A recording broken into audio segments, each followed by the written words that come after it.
Hi, my name is Al. I'm the work camper liaison for the North Dakota, Minnesota area. Hi, I'm Jody, and I'm the work camper liaison for the other part of North Dakota and Minnesota. Now that you've confirmed you are coming for the harvest, we wanted to give you a few reminders, tips, and tricks when preparing for your time at the sugar beet harvest. During your trek to North Dakota and Minnesota, stop at a thrift store. You'll find good and cheap disposable clothes. You'll need to have layered clothing during the harvest.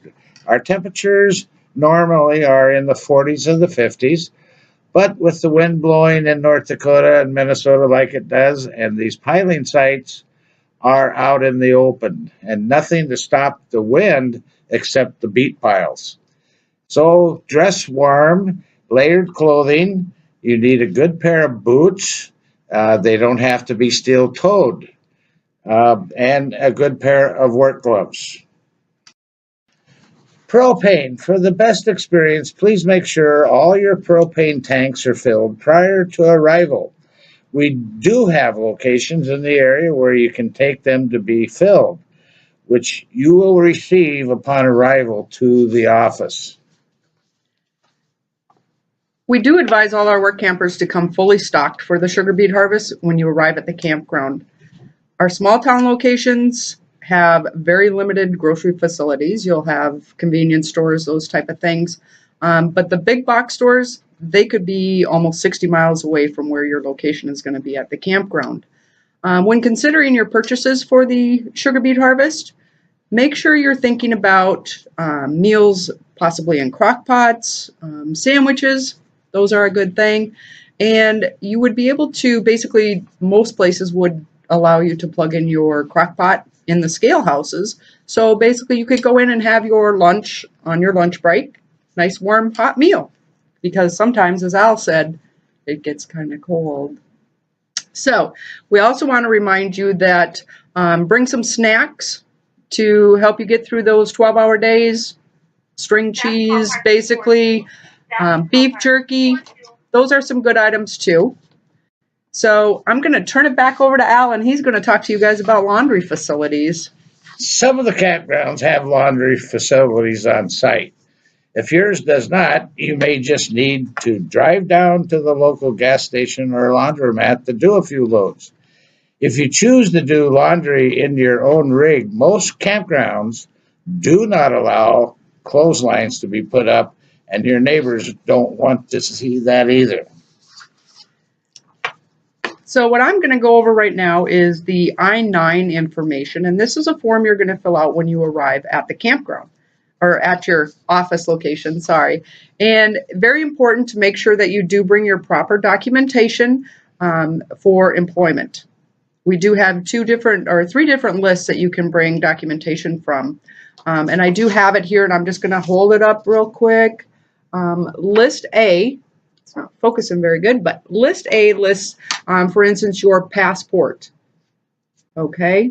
List B and C, you would need one from List B and one from List C for your employment eligibility verification. So please, if you have any questions on this, make sure you ask us when we call you to set up your arrival date, what forms of documentation are okay for the I-9 process. You do have to have them when you arrive. We do not take copies, so they do have to be original documents. The other thing we need to go through is campground etiquette. Some of the campgrounds do have a campground host and a campground office. So you do need to make sure when you get there, you do check in with them. Campground hosts in the bigger campgrounds, they will have a sign up that tells you where they're located, and they'll keep an eye out for you. They'll be watching for your rig to be driving into the campground. Your campground spot. This year we're going to do things a little differently. We are going to assign your spot for the campground, and that'll be done by the campground host, your harvest supervisor for your area, or the campground office will be the ones designating what spot you will be staying in. You need to treat the campground facilities as you would your home. We've had issues in the past So make sure you do not wash your dishes in the bathroom or in the showers. Don't dump your wastewater in lake, streams, or on the ground. Dispose of it in appropriate places designated in the campground.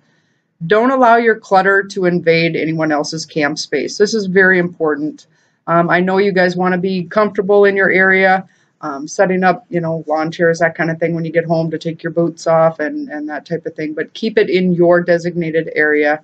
And don't turn your campsite into an eyesore. We want it to be a great experience for everyone. So try to keep it as tidy and as, put your garbage away, that type of thing. If you've brought along your pet, this is very important. You need to keep your pet restrained so that it does not spend its time wandering into other campsites or throughout the campground. You cannot leave your pet tied up while you are at work. Very important. We do not want pets left unattended. And you also need to clean up after your pets. Very important. It's not fair to those people that do not have pets to have to walk around your piles, basically. Vehicles cannot be parked in roadways or at another site at the campground. And then, big one, public intoxication or profanity will not be tolerated in the campgrounds. You need to respect the campgrounds, again, as if they were like your home. Okay? Arrival dates. Yay! Mine and Al's favorite time of the year. We will be calling you. Starting in July, we are going to start calling people to set up arrival dates. Please be patient with us. We have over 600 people we have to set up arrivals for. And what we will do is we'll set up your arrival date for the campground. We will also set up your date to be in the office to complete your paperwork. So very important. When we do call you, if we have to leave a voicemail or we send you an email, that you get back to us as soon as possible, because we do have to get those set up. We have to set up the orientation in the offices, so it's very important. I can't stress enough, and I'm sure Al's going to agree with me. If we call and leave a voicemail or send you an email, please respond as soon as you possibly can. And we do understand that some of you, don't have cell service or Wi-Fi all the time, but we do need you to contact us as soon as possible. So I'm going to turn it over to Al. And one last thing.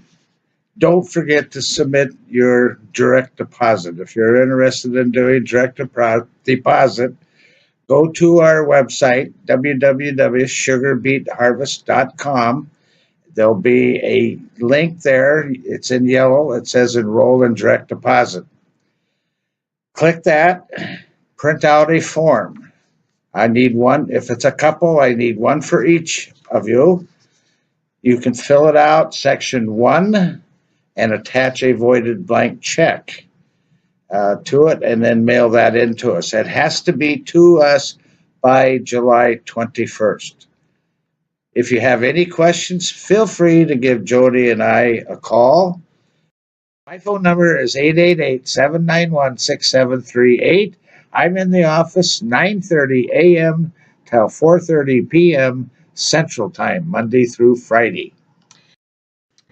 And my phone number is 701-213-6716. And I'm in the office from 9 a.m. till 4:30 p.m. Central Time, also Monday through Friday. We look forward to you joining us for the unbeatable experience. Have a great day.